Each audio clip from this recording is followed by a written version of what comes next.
What a frame to land on. What a amazing opening shot. So I thought this was a pretty cool video, and I wanted to just go over it and share some of my thoughts, because it's very rare we see people, let alone on the level that is Linus Tech Tips, interacting with people such as Linus Torvalds. If you don't know who that is, he is the guy who essentially created Linux, and I've always had a great amount of respect for this guy, because in case you don't know a lot about him and you haven't watched this video yet, he's a very down-to-earth yet outspoken guy who isn't worried about his image per se. He's just himself, and I think that's pretty cool. So the premise of this video here is that they're going to go ahead and build a computer. I thought he had some interesting takes on how he goes about building a PC. If you see right there, there's an Intel Arc B580, which is an interesting choice. Certainly. I have an Arc card actually. It's where is it? I think I have the A380. Is that what that is over there?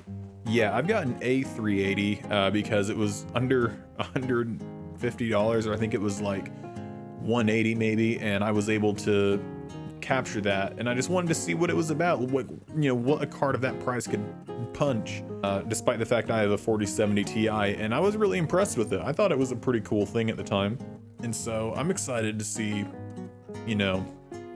how this build is supposed to come together. I obviously have watched this video before recording, but it was more or less it was an initial reaction, so I want to go back and watch it a little more critically and give you my thoughts on not just Linus Torvalds, but Linus Sebastian here also, as well as how I might relate and differ in my philosophy in building PCs and like what a computer's use is. So let's go ahead and get started with this. Arguably, there can be no perfect Linux PC, but what we can build is the perfect Linux PC for the creator of Linux, who there can be only one. I mean, he's kind of a big deal, known for minor contributions to modern technology, like Git and the Linux kernel. But he's here! Yeah, I think this would be probably the coolest guy to meet as far as like anybody in the tech industry. This guy, if you don't understand, Linux basically is the backbone of most of the internet. Almost every website is ran off of a Linux server, let alone the fact that you can use Linux on the desktop or your gaming handheld, or even in major studios where they edit movies. In fact, if I'm not mistaken, I'm pretty sure that Linux and DaVinci Resolve specifically are used for a lot of like big budgeted Hollywood movies. So Linux is really everywhere if you weren't aware of just how big of a scale it is, and it's completely open source and it's completely free. And you're seeing right here, this is the man that created it and decided to make it open sourced. You wouldn't get this from an Apple or a Microsoft. I mean, hell, they've got BSD out there, which is what PlayStation's operating system is based off, but the way that's structured is that you can take it and then change it and then turn around and lock it down and sell it. So I think Mac OS and iOS are actually based off of BSD as well. So it just goes to show you like just how much impact and how great the invention of Linux was, and that this man is just so chill and willing to do a YouTube video with Linus Tech Tips of all people. Who is this, you guys? We are starting with an AMD Threadripper, this time a 9960X. This is a 24-core, 48-thread CPU. You can fit so much email in this bad boy. But of course, you do have some high-performance demanding needs, right? Like, say, for example... Yeah, I do compile the kernel a lot, so... I've always wanted to have a Threadripper, but I can't justify the reasoning behind spending like $5,000 for it. It does make sense for what Linus does, but I mean, I've watched fake Linus's video on the performance of a even more powerful Threadripper, I believe it was. I can't remember the model name exactly, just because I don't keep up with that line of processors specifically.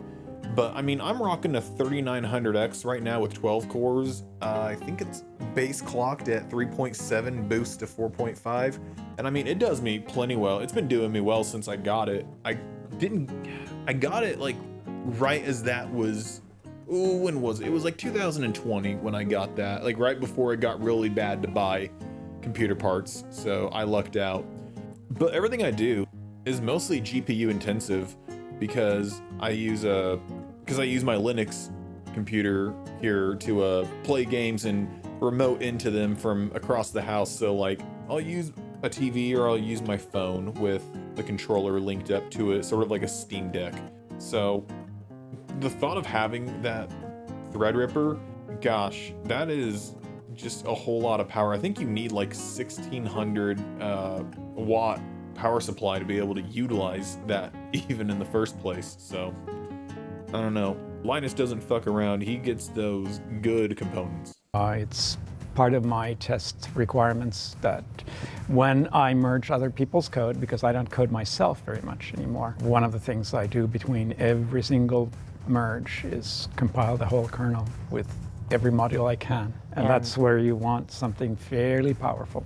Why did we cheap out on him? Oh, because people ask me what I want. And I was like, I don't want the crazy high end because I want it to be quiet and reliable and not like insane in any particular direction. So you know what? We actually take a very similar approach with our editing workstations. The writers or whatever, they can play around with the latest generation stuff. Yep. They're always one step down because I just want it to work. I totally get that mindset. Like I said, I have a 3900X and I only upgraded the GPU to a 4070 Ti because of a bet I had lost. But regardless, yeah, there's nothing wrong with just using what works until it doesn't work anymore. It's the same philosophy as like a car payment. You don't want to have a car payment, but when you get it paid off, you are probably going to want to keep that car until the wheels fall off before you even consider putting money into another one. It's a very good practice to have, and the fact that Linus here actually prefers to have a quieter system over a more powerful one is just ludicrous to me. I think that's sort of silly because, again, like I said, I like to remote into my PC from other rooms, so the noise isn't a factor to me. I could spend the extra money on like a very quiet fan for my PC, or I could just put on some headphones.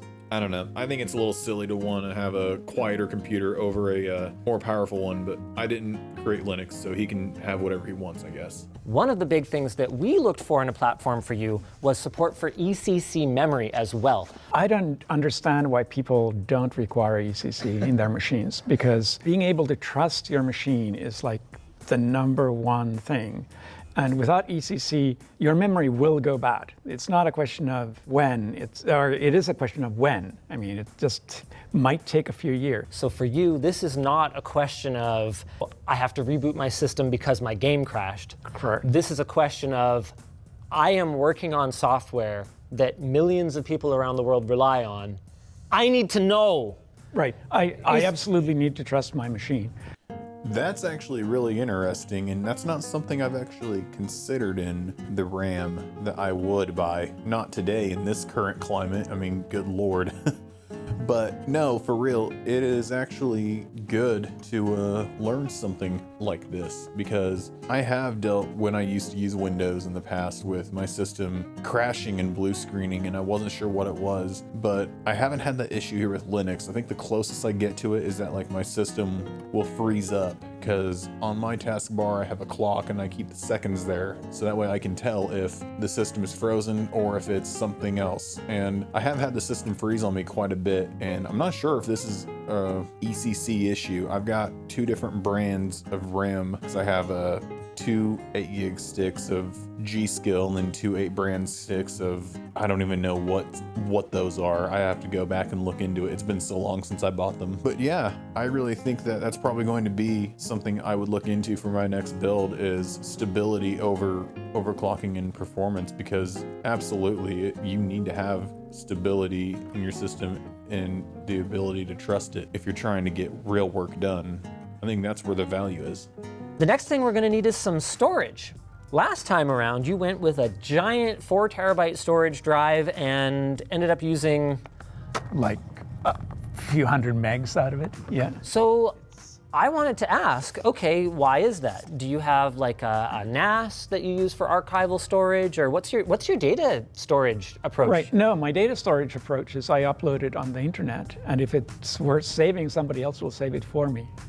Clearly, you specifically requested that we have a reference to either Highlander or Mad Max in the intro. So you must enjoy films, but you don't back up anything yourself. No, and I mean, everybody does video streaming these days.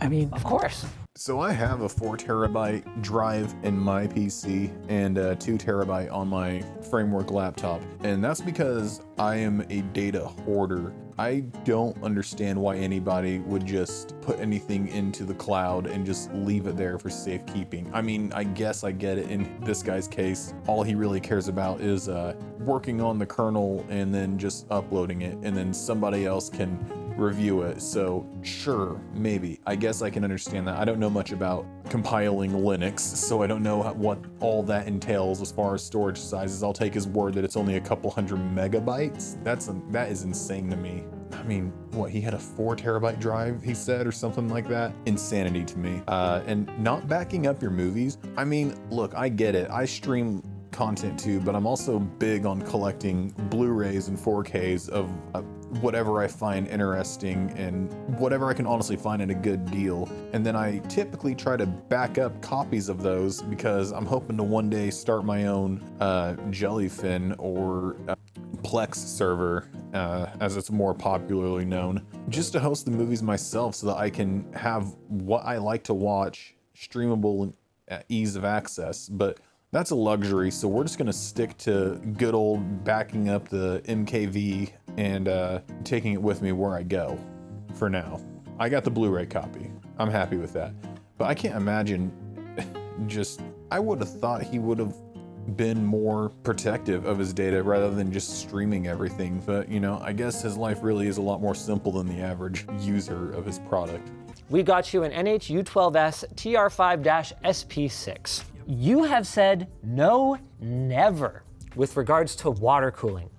I mean, that sounds stronger than I would have gone. I'm not interested in water cooling mainly because I feel it has the potential to be both less reliable than regular air cooling, and people have issues with it gurgling, which I find to be a more annoying sound than like a nice big fan that just has a background whooshing sound. That is very fair. Yeah, I've never understood the hype on people getting an AIO. I've got myself just a generic cooler master. It's like the cheap $30 one too, but I mean, my processor, my whole computer just doesn't get hot. And even when I'm playing games, I can put my hand on the top of the PC where the exhaust is, and it's a nice cool temperature. And I know that the PC holds a cool temperature because all the heat I ever had came from my Radeon GPU, which would just overheat all the time, which is actually part of the reason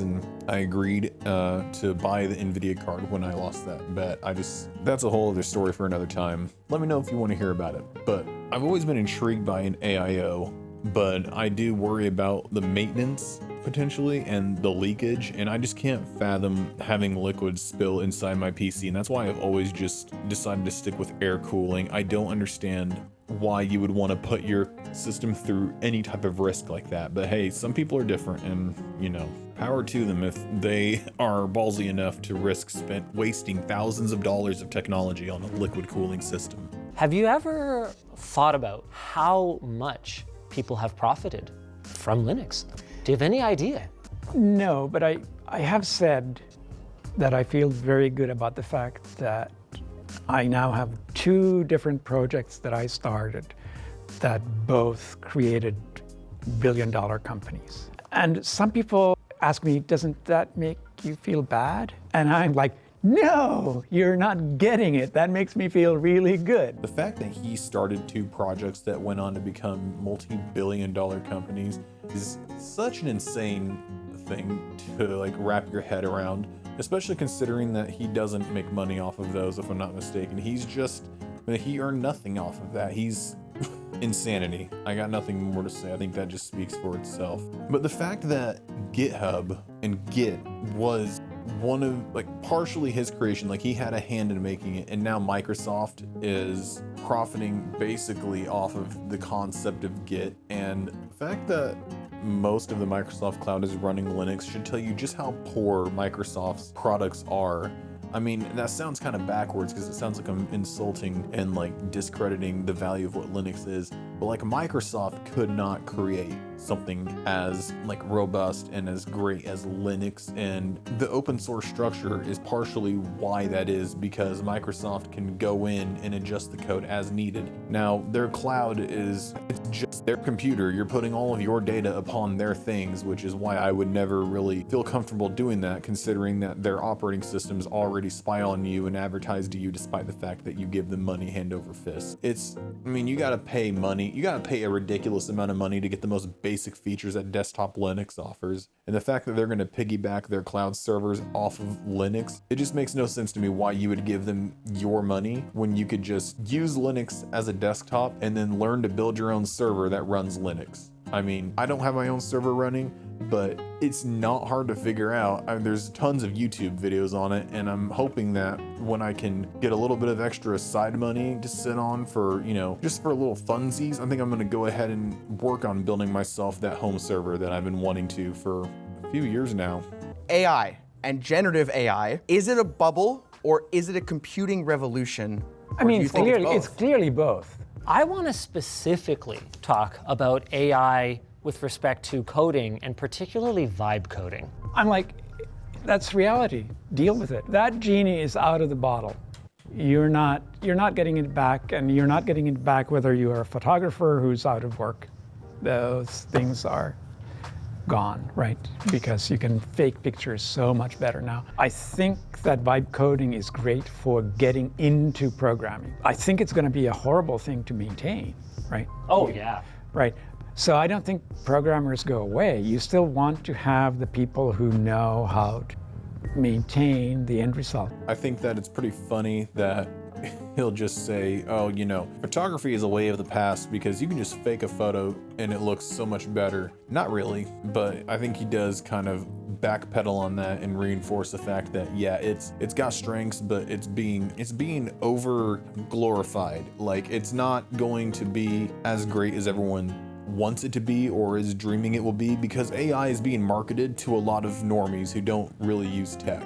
So unfortunately, it's becoming so hard to tell when a video is real or fake. I mean, you could show me a real video of Will Smith eating spaghetti and I'd be analyzing it for days, and I would find what I perceive to be a flaw, but it would just be a real video. So I just don't know anymore. But yeah, I definitely use AI for trying to troubleshoot some Linux issues with the command line, because sometimes you're stuck inside of forums, especially like everybody knows about the meme where the Arch Linux user community is incredibly toxic and will just tell you to read the fucking manual. But with AI, you can just tell it the issue and it can spit out a pretty good solution for you. It may not be the right one, but it can at least get the ball rolling. And that's what I've used to help me really learn Linux. I would say, so I started using Linux back in 2012, and it was on and off here and there, and I didn't really start to daily drive it until I installed Arch back in 2021 on my ThinkPad. And there was a lot of forums I was going through and I was lost, but things didn't really click until I could just pull up AI and use it to get the ball rolling with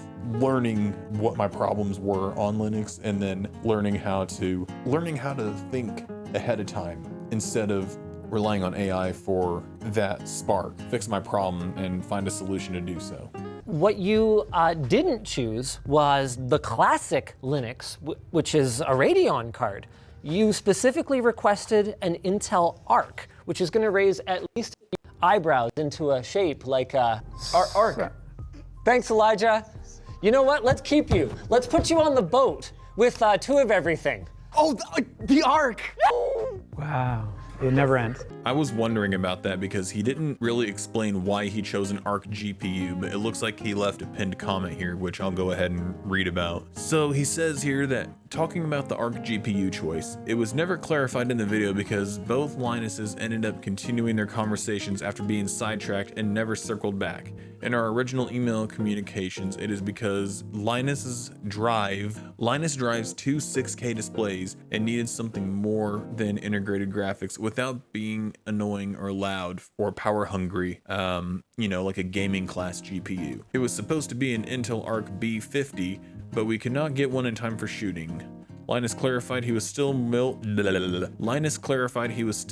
than okay at the time of filming with this GPU being used. Sorry this wasn't in video form, but they had so much fun talking and we forgot to circle back to this point. Okay, yeah. Well, yeah, I was curious about that. So I guess he doesn't really need a beefy GPU for the work he's doing, especially with that Threadripper, good lord. Fedora is still your distro of choice? Why Fedora? They've been very closely aligned to kernel developers. They made things easier. Like Ubuntu very much wanted to be like a consumer-oriented thing. And in the process, when I tried it many, many years ago, they literally made it hard for me to upgrade the kernel because that was not their target audience. So I said, yeah, this is not for me, clearly, by design. And at the same time, there are the really tech-oriented ones where... By the way. Yeah. Really? It's a thing. It's a meme. Oh. Yeah. They'll get it. They'll get it. They'll get it. I don't. Where you... Linus not understanding the I use Arch by the way meme or reference really shows the disconnect between like this man and everybody who has gone on to spin off and improve upon his work. I also use Arch by the way. And Fedora too. So I guess you could say I'm just like Linus. Do you think that the advantage of having a million different distros out there is also a disadvantage for Linux because there's so many options out there? Right. I mean, I think the fragmentation has been a huge disadvantage over the years. If you're a commercial software developer, you don't have one target, you have multiple targets. Yep. And it's clearly held things back. At the same time, I just want to interject and say I completely disagree and think the fragmentation of Linux distros has been a great thing, strictly because there are so many different types of machines that could run Linux as compared to how many machines can run the latest version of macOS. I mean, Windows 10 was just, the support of it was just ended recently because Microsoft claims that you have to be on the new TPM 2.0 chips when really we all know they just want to like shove AI down the user's throat and collect more of their data and give the user less control of their computer. But I mean, which funny enough, Windows 11 is the reason why I switched to Linux full time. I was not going to go to Windows 11. I hated everything I saw. I didn't even install it. I just jumped onto Linux and I never looked back. But there are all different types of Linux and so many different desktop environments that can be either fully bloated for all the media codecs and all the tools you may want for gaming or for programming or, whatever your use case is. And then you can get versions of Linux, like Arch by the way, which are completely stripped down and anything that is on there is what you chose to put on there. With my framework, actually even with my ThinkPad, I had installed Arch on those devices, and I remember like in the beginning I was like, why do I not have Bluetooth? Why do I not have, this and that? And I had to install all these different system CTL services because I didn't understand just how bare bones Arch really was. Like, you take a lot of that stuff for granted when you've used Windows or Ubuntu or Fedora your whole life. So yeah, for like my desktop gaming rig, I'm using Fedora because I just want something that's gonna work. But like with my laptops, where it's mostly just, my own personal thing, me tinkering, I'll install Arch and then install every little piece I want, like Legos or a puzzle, like piece by piece until I get the most lean or the most unique system that fits my needs that I want. How do you do it? Location services on or off? I'm okay. So my approach to privacy has been that I'm so public that the more I can poison that well, the better off I am. Don't try to be worried about something. Just give it all out and be so uninteresting that nobody cares. strongly disagree. I don't have a joke for that. I think you should always try to take active steps into making your online life as private as possible, or even just on your computer. But I mean, you know, he's a grown man. He can do whatever he wants, but I wouldn't do that. Has mainstream acceptance of Linux become more important to you, or is it enough that everyone's using it whether they know it or not? I actually don't even care. The whole enough that they use it, I don't care. I care deeply about users in the sense that a project that doesn't have users is pointless, right? So users do give any project, and my projects in particular, then meaning in that sense. But at the same time, if you don't use Linux, that's, again, your bad choice. I don't, that's not on me. And you know what? I have to agree with that last part of his. It's not really about how many people use it or if there's a certain amount that makes it worth doing. I mean, it is a bad choice for you to not use Linux, in my opinion, but as long as somebody's using it, that's reason enough to keep maintaining it, because somebody is using it, and there is a reward to knowing that what you're doing is of value to more than just yourself. Like, it gives benefit to others, and so I try to take that approach with this YouTube channel. I'm not out here to be the next Linus Tech tips. I'm just here to be me. So if you enjoy what I do, that's awesome. Go ahead and leave a like and subscribe. But if you don't, then that's totally fine. Just, you know, we'll move along with our days, and that'll be that. Maybe you'll make content I like and I'll watch it. Anyway, go check out this full video. It was pretty interesting, and I was really happy to see this come through fruition. Really got a lot of interesting insight, and I'm not a big reader, but I'm gonna have to go look for that biography and give it a read probably, because Linus Torvalds is one of the most interesting people, one of the most important people, in my opinion, in our current day and age of mortal men, seeing as he created what is widely used across the internet and the whole world for servers and other important pieces of software. So that's all I got for today. Thank you for watching, and we will see you next time.